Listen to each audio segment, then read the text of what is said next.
तो बात अब आ गई है औरंगजेब पर और सियासत है उत्तर प्रदेश की और कुछ हद तक महाराष्ट्र की। बात करने के लिए यूपी सरकार में कैबिनेट मंत्री संजय निषाद जी मौजूद हैं।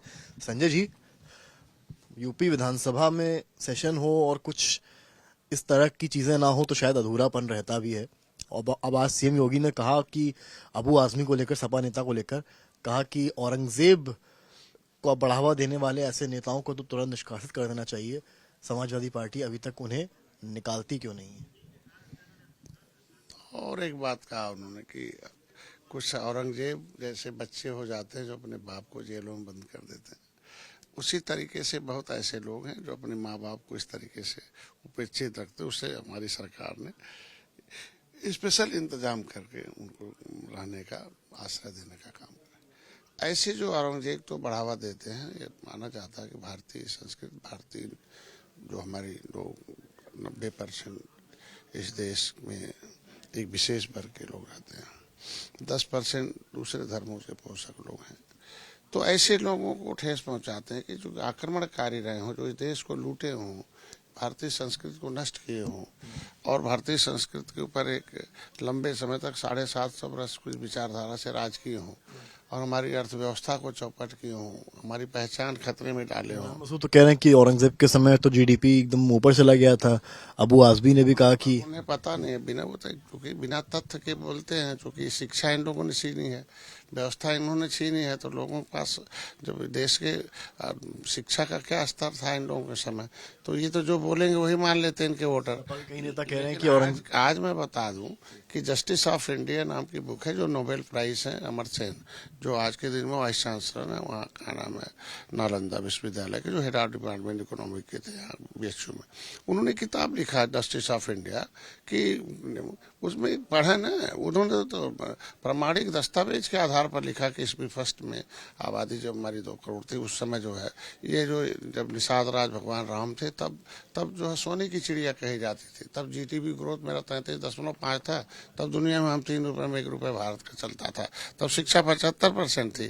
तो किस आधार पर बोलते, कम से आधार का नाम तो बता दें। मुख्यमंत्री कह रहे हैं कि उत्तर प्रदेश भेज दीजिए, अबू आजमी को इलाज हो जाएगा अपने तरीके से। इसका क्या इलाज जनता के हाथ में है। निश्चित रूप से औरंगजेब को मानने वाले, औरंगजेब की विचारधारा पर चलने वाले लोगों का इलाज योगी जी ने कर दिया और धन्यवाद।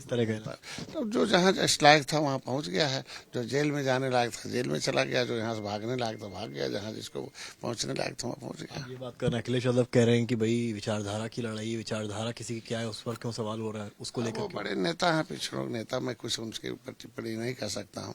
पहले तो सलाहकार कैसे उनके हैं, उनकी बयानबाजी, उनकी कार्यशैली की देन है कि जो पिछड़े दलित आज के दूर हुए हैं और सत्ता से दूर हैं 2014 से। उनकी बयान और उनके जो सलाहकार उनके लोग हैं, जैसे लोग, उन्हीं की वजह से।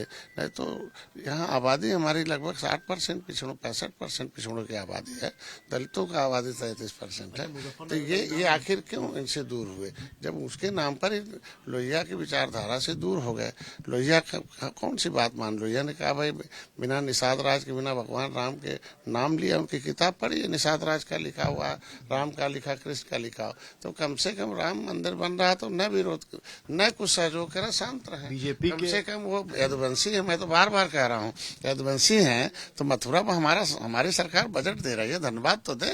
यदुवंशी होके चले मथुरा बनाए, हम लोग सहयोग करते हैं, आवे हमारे सहयोग में आवे, तब तो कहा जाएगा। कहा जाता है इतिहास जो है विरासत होती, विरासत पूंजी होती, वो भविष्य होता है। तो जो अपनी विरासत नहीं ले सकता है तो उसका भविष्य बनाएगा। मुजफ्फरनगर का नाम बदलने की बात कह रहे हैं, लक्ष्मीनगर कर दो, भाजपा के एमएलसी हैं शिवपाल यादव कह रहे हैं कि सरकार केवल नाम बदल देगी, हमारा नाम भी चच्चू कर देगी, जो सीएम लगातार कहते हैं। अरे इन लोगों ने नाम बदला, नींव तो इन लोगों ने रखा है, तो दीवार तो खड़ा करना हम लोगों का काम है ना।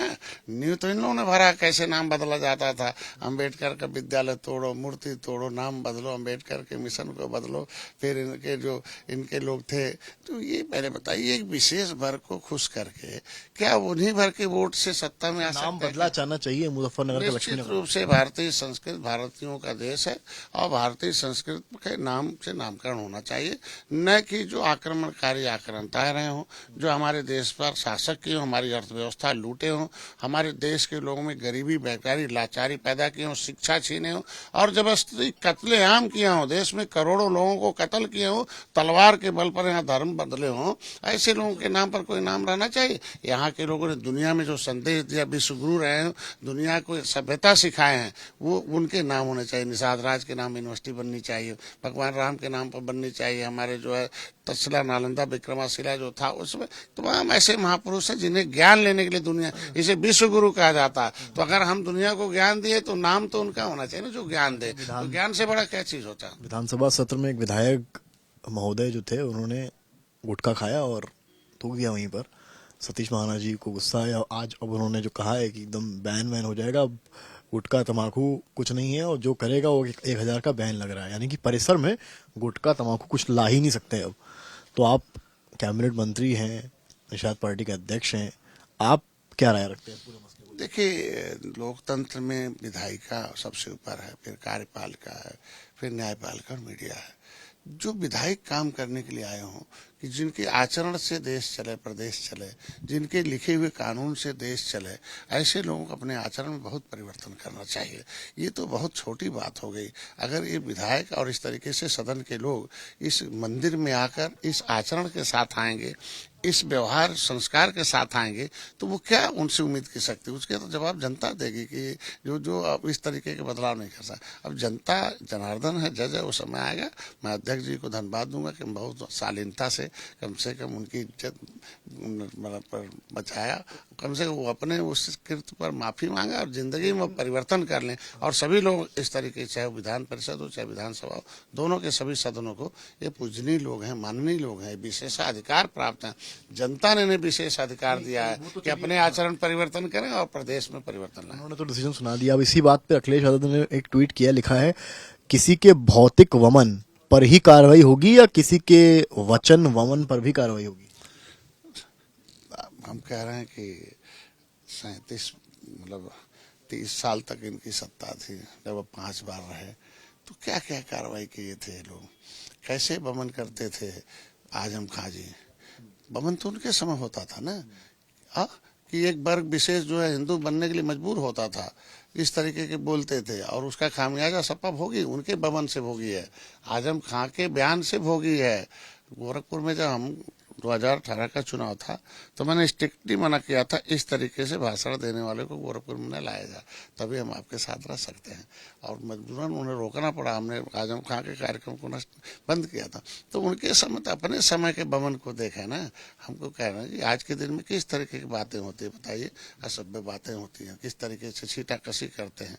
अगर हम लोग बोलते हैं सदन में, तो उनके वो लोग बोलते, कभी हमने विरोध नहीं किया, कभी खड़ा होकर उन लोगों को कभी आपत्ति नहीं किया। लेकिन अगर हमें जनता ने भेजा उत्तर प्रदेश में, हम आवाज हैं 17-18% निषाद हो गए, तो उनको तो रोकना चाहिए ना कि क्यों टीका टिप्पणी करे। हम तो एक आवाज है ना, आखिर आवाज है, तो आवाज को कैसे क्यों रोक रहे हैं? तो ये कम से कम अपने लोगों को ट्रेनिंग दें, ट्रेन लोगों को दें, जिस तरीके मुलायम के अखाड़े पहलवान पैदा करते थे, ये भाड़े पहलवानों को खुद अपने रोके, दूसरे पर पहले उंगली उठाने से पहले अपने अंदर लोगों को लाएं सभ्यता से। बहुत शुक्रिया बात करने के लिए। आपने सुना UP cabinet minister Sanjay Nishad को, और साफ कह रहे हैं कि जो चीजें पहले गलत हुई वो अब इस सरकार में सही की जाएंगी। कैमरामैन संदीप दुबे के साथ समर्थ श्रीवास्तव, लखनऊ, आज तक।